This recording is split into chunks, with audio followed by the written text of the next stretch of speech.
এভারকেয়ার হাসপাতালে মাকে দেখতে যাবেন তারেক রহমান। এ নিয়ে বিস্তারিত তথ্য জানাতে যোগ দিচ্ছেন সহকর্মী শিকদার মেহেদী হাসান। মেহেদী, তারেক রহমান এভারকেয়ার হাসপাতালে ঠিক কতক্ষণ অবস্থান করবেন? এই মুহূর্তে তার ভাইয়ের কবর জিয়ারত করে তার সেখানে যাওয়ার কথা রয়েছে। এখানে হাসপাতালের ব্যবস্থাপনা কেমন দেখা যাচ্ছে?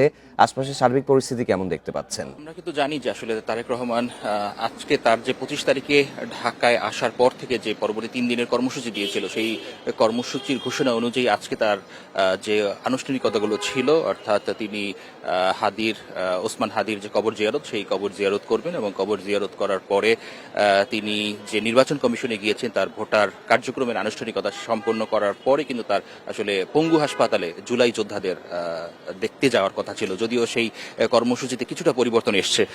নতুন রিন গভীর থেকে পরিষ্কার করে কাপড়কে রাখে নতুনের মতো উজ্জ্বল। নতুন রিন অ্যাডভান্সড পাউডার।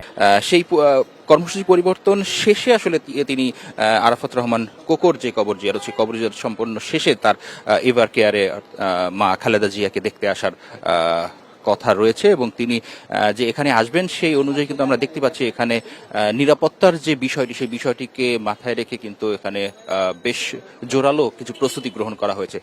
বিশেষ করে আমি যদি বলি যে আইন শৃঙ্খলা বাহিনীর যে উপস্থিতি, সেই উপস্থিতিটি আসলে এখানে চোখে পড়ার মতো এবং এখানে পুলিশ এবং বিজিবি সদস্যরা খুব কঠোর একটি অবস্থান নিয়েছেন এবং তার সাথে অর্থাৎ তারেক রহমানের সাথে কিন্তু কিছু ফোর্স রয়েছে, অর্থাৎ বর্তমান যে সরকার রয়েছে সেই সরকার কিন্তু তাকে ভিভিআইপি যে প্রোটোকল, সেই প্রোটোকল তাকে দেয়া হচ্ছে এবং তার সাথে কিন্তু আমরা এর আগেও যেমনটা দেখেছিলাম তার অন্যান্য কাভারেজে বা অন্যান্য সময় তিনি যখন মুভ করেছেন তখন কিন্তু আমরা দেখেছি তার সাথে র্যাব, পুলিশ এবং সেনাবাহিনীর যে সদস্যরা ছিলেন তারাও কিন্তু তার সাথে ছিলেন এবং তারই ধারাবাহিকতায় আজকেও কিন্তু এখানে বেশ জোরালো কিছু প্রস্তুতি গ্রহণ করা হয়েছে।